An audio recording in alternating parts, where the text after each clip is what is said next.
Primeramente, tenemos que aclarar qué es un ACV y por qué se da en la población, ¿no? El ACV es un accidente cerebrovascular. También se le conoce como ictus o en inglés se le conoce como strokes. En latín, ictus significa golpe, lo mismo que en inglés, stroke significa golpe. ¿Por qué? Porque súbitamente aparece y deja secuelas muy graves en algunos casos, no es mi caso, pero sí me dejó con algunas secuelas, ¿no? Un antes y un después. Exacto. Cuando se tienen los indicadores del síndrome metabólico, ya sean algunos aislados, como solo tener obesidad central, como solo ser hipertenso, a lo mejor incluso aún no diabético, comienza como este proceso acumulativo de eventualmente desarrollar la diabetes y desarrollar eventos cardiovasculares. Los eventos cardiovasculares son el predecesor también directo de los eventos cerebrovasculares. Porque cuando entonces tu corazón está funcionando de una manera anormal, por decirlo de alguna manera, por ejemplo generando arritmias, taquicardias, etcétera, probablemente va a tener también como desprendimiento, soltar coágulos o soltar colesterol del que tienes acumulado en las arterias, van a ser impulsados a través de las grandes arterias por tu cuello y van a subir eventualmente a tu sistema nervioso central, a tu cerebro.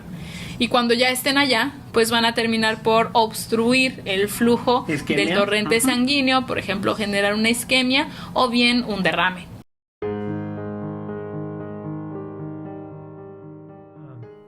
Manifestación, un resentimiento, pues entonces Sí, en la salud me directamente. llega ahorita a la mente, por ejemplo, que mi cuñado acaba de padecer tiene una situación en la columna similar a lo que yo tengo, pero él a raíz de un choque que tuvo acá en Estados Unidos. Entonces, bueno, ahorita mi hermana está con unos niveles de estrés que en mi vida le había visto, ¿no?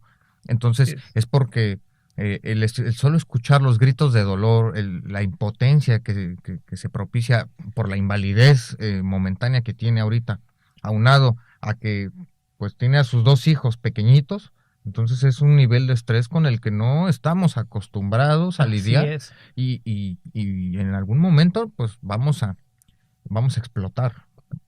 Quiero entender que va por ahí este asunto. Sí, ahora, por ejemplo, si vemos que este burnout o este agotamiento físico, imagínate cuando tú eres el familiar de una persona que se encuentra, por ejemplo, en el caso de tu cuñado, en agonía, en dolor físico, en diferentes manifestaciones que son de propiamente del dolor, ¿no? Entonces, traslada este estrés a la persona que está cuidando al enfermo o a la persona que está incapacitada.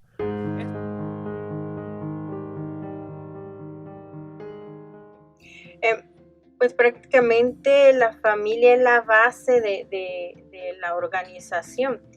Si hay un paciente con esta situación, generalmente la familia tiene que involucrarse en el cuidado o se espera que se involucren en el cuidado del paciente con un ACV, porque puede, como dices tú, generar discapacidad en alguno de ellos y hay que reorganizarse.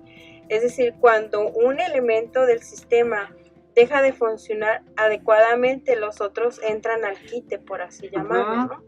Entran para hacer ese equilibrio y que el sistema no se vea tan perjudicado en ese sentido, tan como tambaleante, pues, por así decirlo. Y la familia juega un papel bien importante porque empieza a reequilibrarse con la pérdida de lo que hubo, es decir, adaptarse a la situación. Y no es que la persona con ACV se tenga que adaptar a ellos. Eso es bien diferente, ¿no? Porque si hablamos de discapacidades, pues entonces ahí es donde entra la inclusión. Ya me voy a meter a temas que no me corresponden mucho, pero si hablamos de inclusión es que tenemos que adecuar las necesidades de una persona que a lo mejor no cuenta con las mismas capacidades que los demás. Por ejemplo, a lo mejor en algunos casos, pues la persona pierde la movilidad de las piernas. ¿Sí? Entonces hay que adaptar a la mejor el carro, a la mejor el baño, a la mejor, no sé, un pasillo por donde transite que no le estorbe, su cama quizás. Entonces tenemos que revolucionar muchas cosas para que la persona se sienta en un entorno seguro, porque al final de cuentas la familia debe de ser un entorno donde tú te sientas seguro. Correcto. Y protegido. Nos hablaba un poquito de las etapas por las que este proceso de duelo pasa, ¿no? Por ejemplo, en la página tenemos algo de información sobre las etapas del duelo de la doctora Kubler-Ross. Correcto. ¿Quiere usted explicarnos un poquito cada una de estas? Sí, aunque hay varios autores, por supuesto, que hablan y hay similitud un poco en ello. Sin embargo, ¿por qué la doctora Kubler-Ross? Porque fue una acérrima defendedora de un término muy importante que hablaba de humanizar la medicina.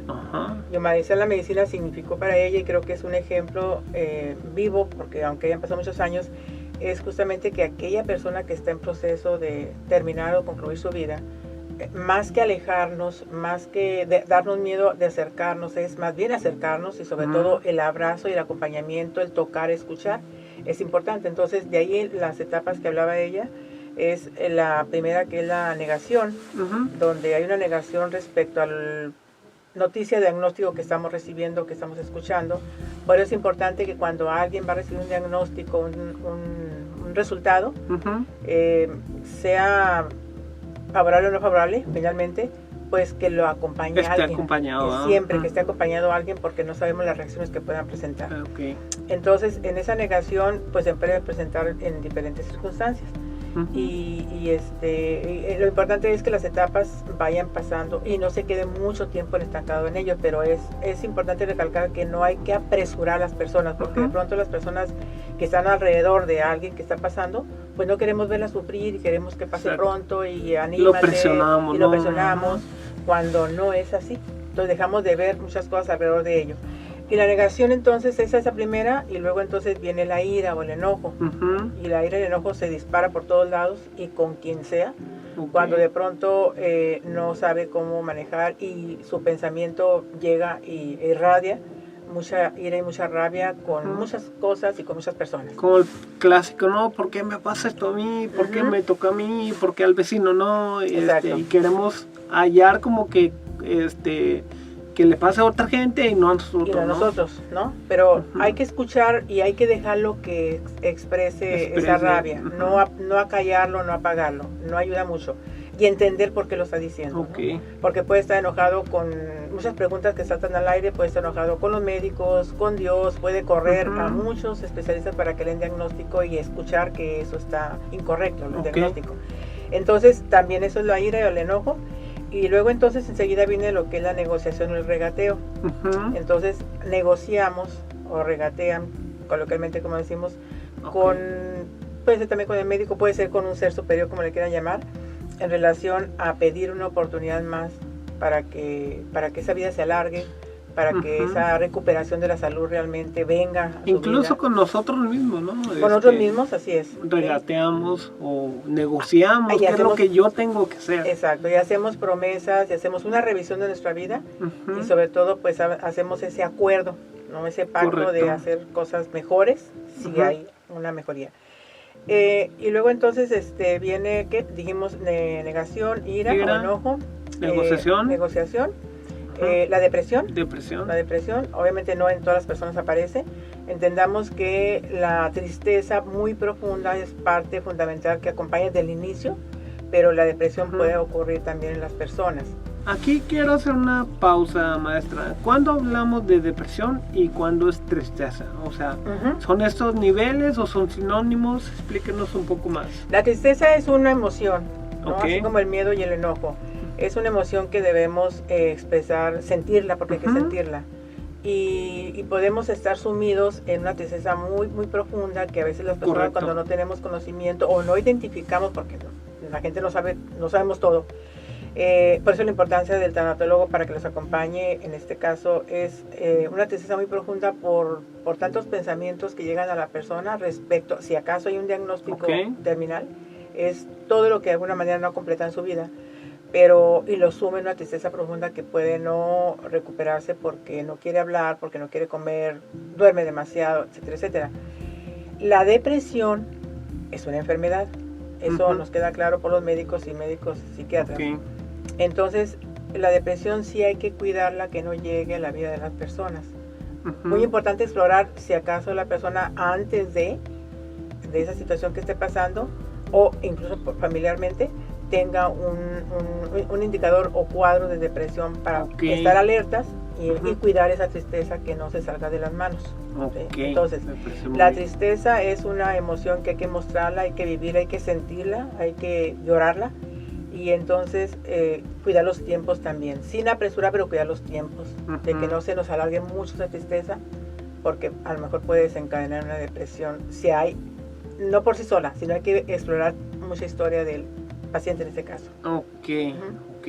Entonces, la última etapa... Y la última es la aceptación. Por supuesto, la aceptación es cuando aceptas que sí tienes esta enfermedad, que sí la persona va a fallecer, que sí perdí esa relación sentimental que no quiere estar conmigo, que sí, etcétera, etcétera. Entonces, la aceptación es muy distinto a lo que es el concepto término resignación, porque generalmente en nuestro lenguaje pedimos a las personas que te resignes, ya que le vas a hacer, pues ya estás así más, ¿no?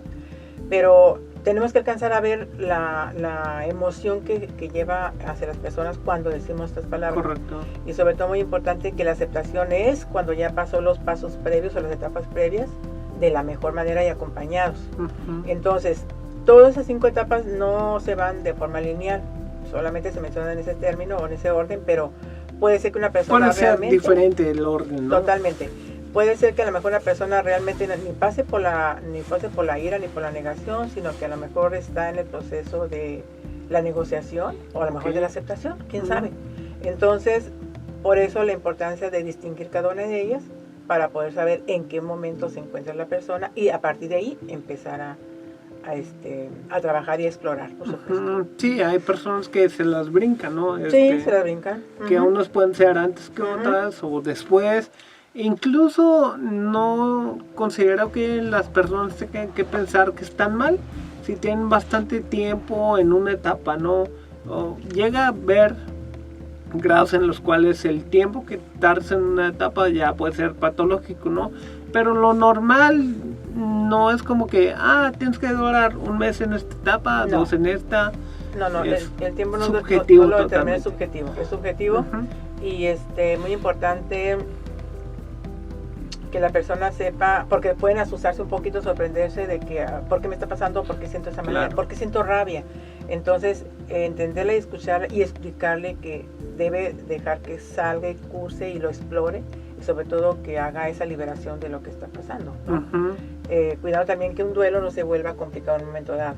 Exacto. El duelo es normal y entonces habrá que esperar qué es lo que va pasando con el curso de los días. Entendamos cuando hay una pérdida que sea muy significativa para las personas y no necesariamente puede ser una pérdida de un ser humano.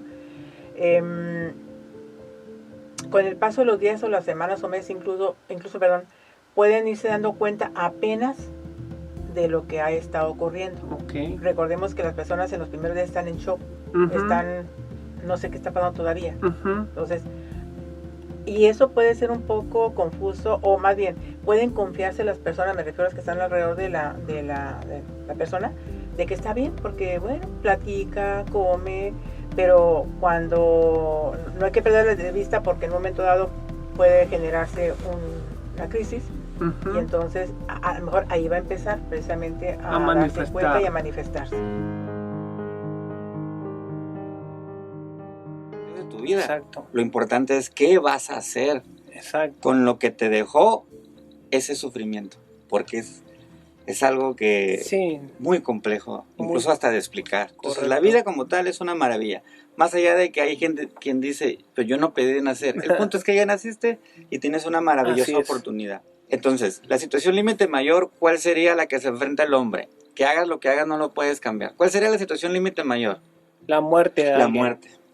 La muerte, hagas lo que hagas, no lo puedes cambiar. Esa sería la situación límite mayor. Entonces, en el accidente cerebral, una secuela como hemiplegia, afasias, hagas lo que hagas, más allá de neurorehabilitación, que puedes subsanar algunas áreas, digamos que ya no puedes surfear, ya no puedes tener alpinismo. Entonces, ¿qué es lo que tenemos que hacer? Darle ese sentido, aceptar lo que no puedo, pero tengo una infinitud de posibilidades en el horizonte. Esa es la primera pregunta que mucha gente en pérdidas o en este tipo de situaciones que hoy nos ocupan del accidente vascular cerebral, el por qué a mí, por qué ahora, por qué si yo no me lo merezco, por qué no le sucede a un ladrón, a un delincuente. Y la pregunta es incorrecta, porque la vida, primero, ¿a quién le pregunta?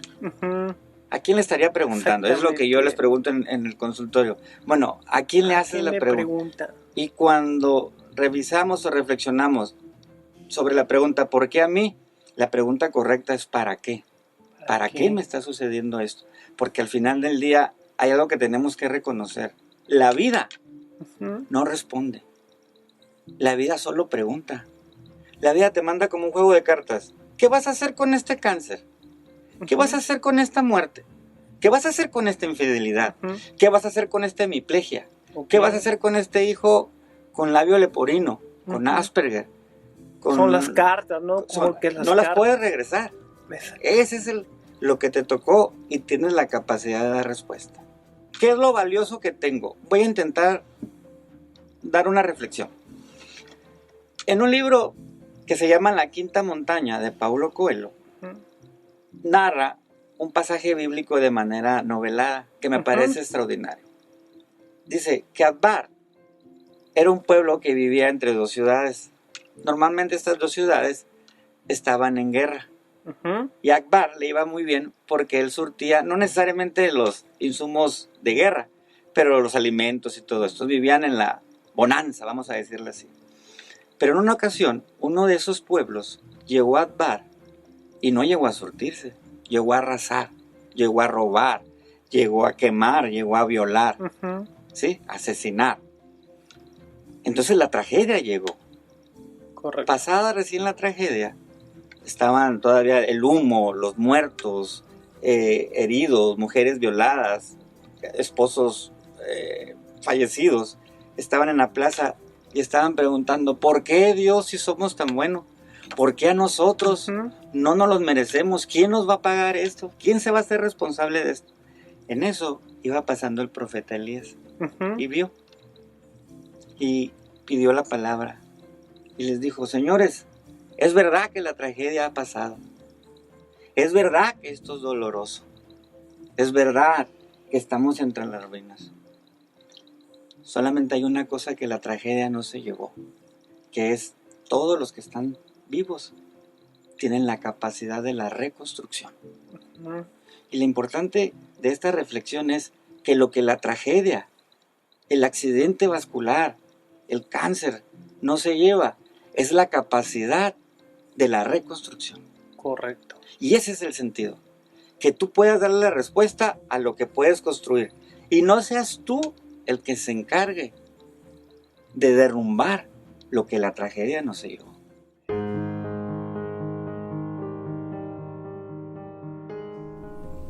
Del ACV nosotros podemos ver muchas ideas que tiene la gente.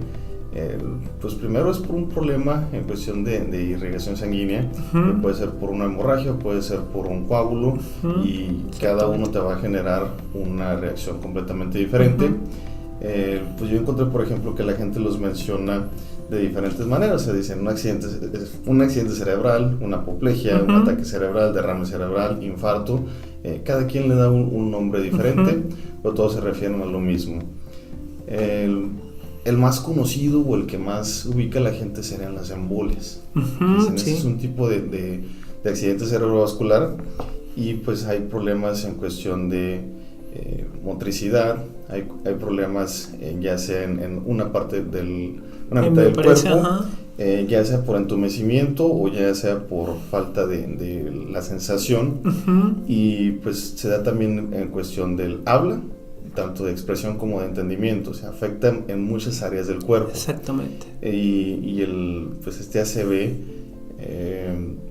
no podemos decir que es exclusivo de una población. Antes se creía que es una problemática que se da en los ancianos, y decían, bueno, es que ya está grande, y tú veías a la población que decía, pues son personas mayores, tuvieron una embolia.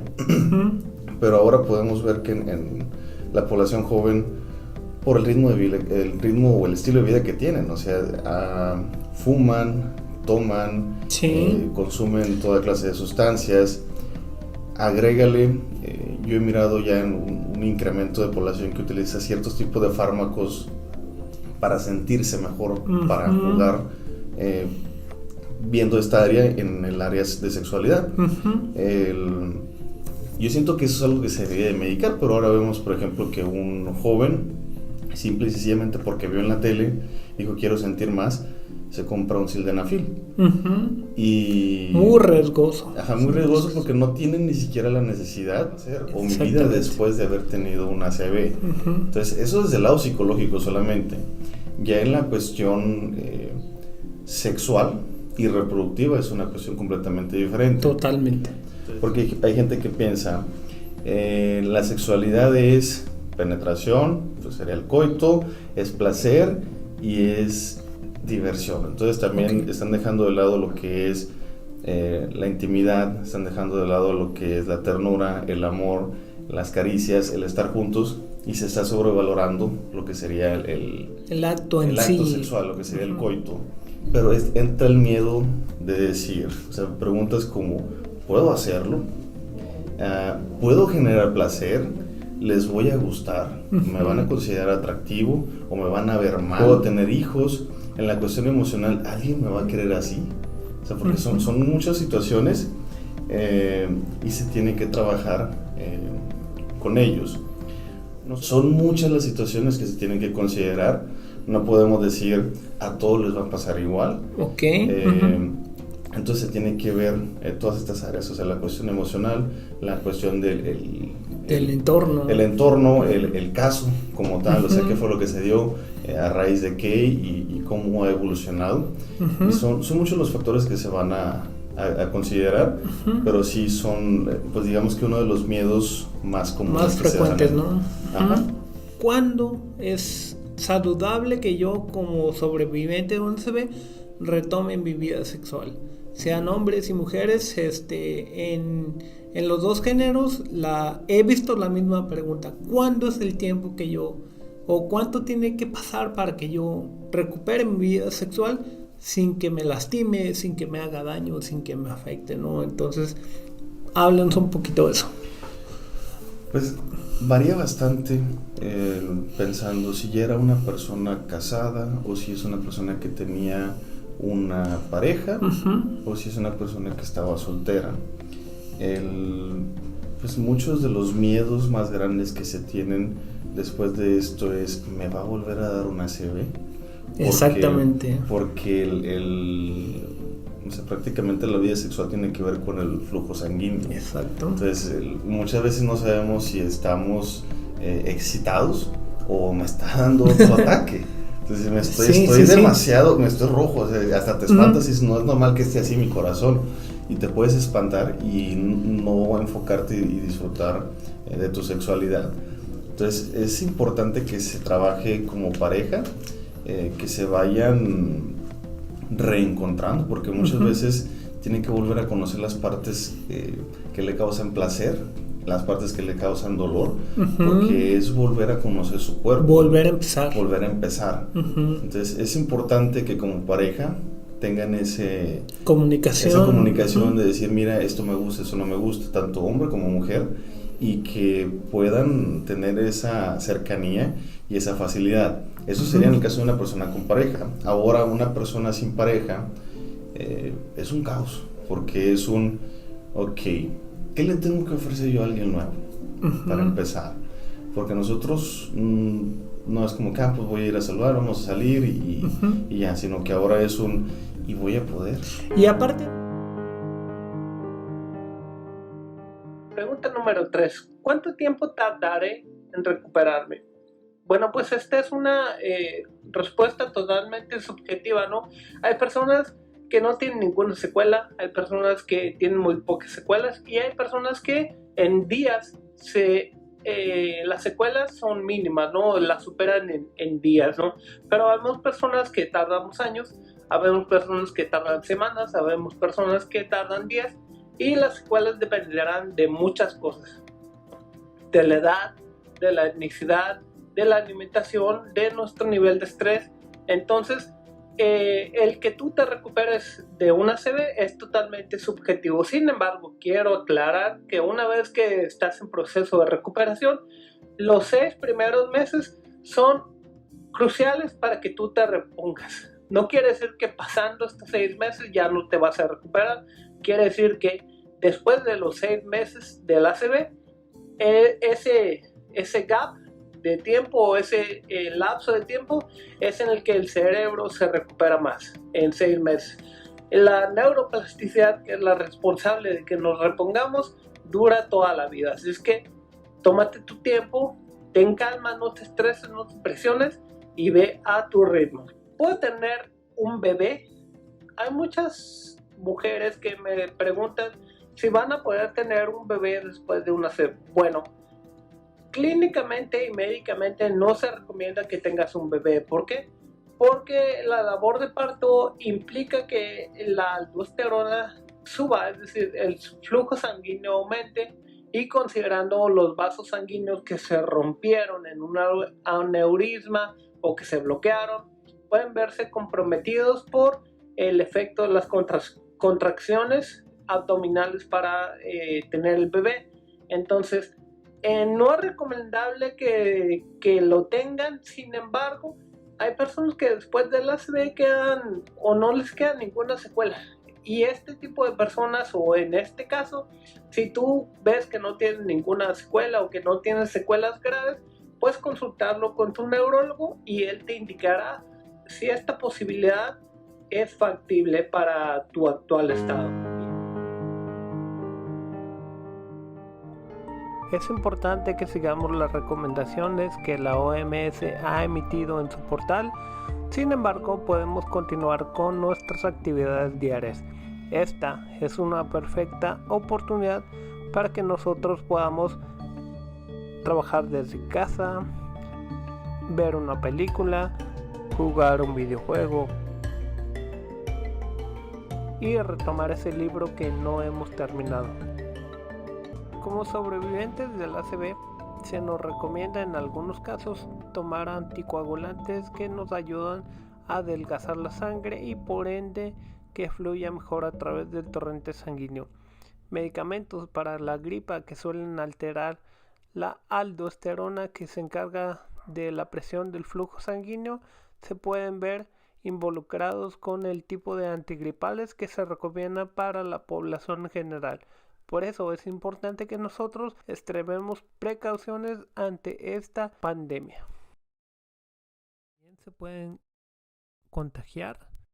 Hasta el momento no se ha emitido información científica de que las mascotas contraigan coronavirus. Las recomendaciones que se han emitido al respecto es que las mascotas se mantengan limpias dentro de casa.